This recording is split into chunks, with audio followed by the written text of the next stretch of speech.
Europe, animé par Jean-François Biardot, avec Michel Piot et Daniel Bernussou de la Maison de l'Europe, Centre d'information Europe Direct Limousin. Tout ce qu'on dit sur l'Europe et tout ce qu'on ne dit pas sur l'Europe, eh bien vous allez le savoir en écoutant cette chronique. Alors le glyphosate, on en parle beaucoup, on raconte que l'Europe l'autorise alors que nous on n'en veut pas, etc. Alors qu'en est-il, Michel? Est-ce que l'Europe nous empoisonne? Alors, d'emblée, nous pouvons affirmer que l'Union européenne dispose du système d'autorisation des substances actives pour usage dans les pesticides le plus strict au monde. Et concernant les perturbateurs endocriniens, un texte, adopté par le Parlement européen le 13 décembre dernier, précise leurs critères de définition. Selon le commissaire européen à la santé, ce texte garantira que toute substance identifiée comme perturbateur endocrinien pourra être retirée du marché. Alors, quel est le processus d'autorisation des pesticides en Europe? Alors, avant d'être autorisée dans l'Union européenne, une substance active qui contribue à la fabrication du produit final, c'est-à-dire le pesticide, doit passer par une procédure scientifique extrêmement rigoureuse. L'Autorité européenne de sécurité des aliments, en coopération avec les autorités compétentes de tous les États membres, passe en revue toutes les études scientifiques disponibles avant de donner son avis à la Commission européenne, qui présente ensuite aux États membres une proposition d'approbation ou non de cette substance. Ce sont les États membres qui décident s'il y a lieu d'adopter ou non la proposition de la Commission. Ce système est considéré comme le plus strict au monde. Alors un exemple, le glyphosate. L'évaluation de cette molécule, qui est le principe actif d'herbicide largement utilisé par les agriculteurs, a duré 3 ans. La Commission européenne a pris en compte toutes les études scientifiques existantes, y compris celles qui n'émanaient pas de l'industrie, ainsi que les résolutions du Parlement européen, et a recueilli l'avis des autorités nationales. C'est sur cette base que la Commission a proposé le renouvellement de la licence du glyphosate pour une durée de 5 ans au lieu des 15 ans prévus initialement, et ce qui a été approuvé par une majorité des États membres le 27 novembre dernier et formalisé le 12 décembre.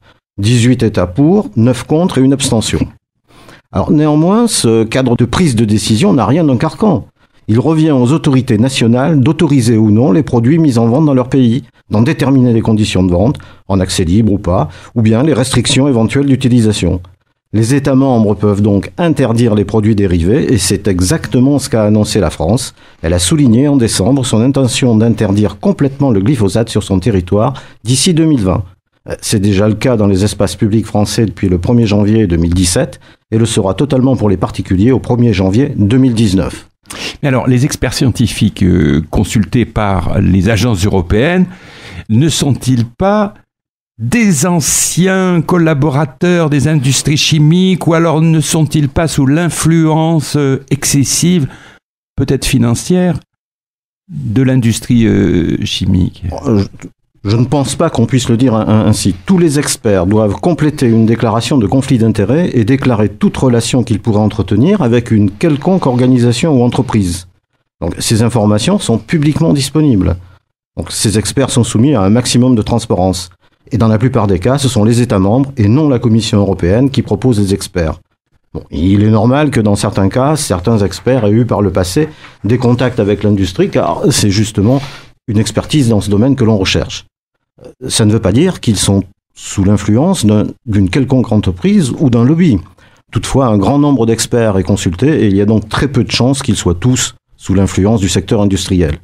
Alors, quant aux entreprises qui souhaitent introduire leurs produits sur le marché, il convient de rappeler que c'est sur elles que repose la charge de la preuve. C'est à elles de fournir aux agences européennes et à la Commission européenne toutes les études et preuves qui montrent que le produit n'est pas dangereux. Ce n'est pas à l'argent du contribuable de financer ces études. L'entreprise doit suivre des procédures et respecter des critères très stricts afin de permettre aux autorités d'analyser au mieux les résultats. Alors, on a vu également que des études scientifiques émanant d'organismes aussi sérieux les uns que les autres aboutissent à des conditions différentes. Alors, comment le citoyen européen peut-il s'y retrouver? Alors, effectivement, et là vous faites allusion au glyphosate. L'Agence européenne de sécurité des aliments et l'Agence européenne des produits chimiques ont considéré que ce produit n'est pas cancérigène, alors que le Centre international de recherche sur le cancer, qui est une agence de l'Organisation mondiale de la santé, est arrivé à une conclusion inverse. Alors dans ce cas précis, les agences européennes ont évalué la substance active, alors que le Centre international de recherche sur le cancer a évalué le produit dérivé. Bon, on peut également noter qu'en 2016, des experts de l'Organisation des Nations Unies pour l'alimentation et l'agriculture ont jugé improbable que le glyphosate soit cancérigène par voie alimentaire. Mais rappelons-le, les États membres sont parfaitement libres d'interdire des produits sur leur territoire s'ils le souhaitent. Et quoi qu'il en soit, la Commission européenne a décidé d'améliorer encore la transparence, la qualité et la gouvernance de ces évaluations scientifiques. Elle a annoncé le 12 décembre une nouvelle proposition législative d'ici le printemps 2018. Une consultation publique est d'ailleurs en cours. Cette proposition tient compte de l'initiative citoyenne européenne sur le glyphosate et de plus, afin de lever les doutes quant au possible conflit d'intérêts entre les agences et la Commission avec des entreprises agro-industrielles, le Parlement, le 6 février dernier, a validé la création d'une commission spéciale en vue d'examiner la procédure européenne d'autorisation des pesticides. Enfin, disons-le, l'Europe n'hésite pas à suspendre ou interdire des substances quand celles-ci provoquent des dommages avérés. C'est ainsi que l'utilisation de 3 néonicotinoïdes ayant des conséquences néfastes sur les abeilles a été fortement limitée depuis 2013. La législation européenne a permis de réduire considérablement le nombre de substances actives, puisque 700 d'entre elles ont été retirées depuis 25 ans. Et ces dernières années, elle a surtout favorisé des substances ayant un moindre impact sur l'environnement.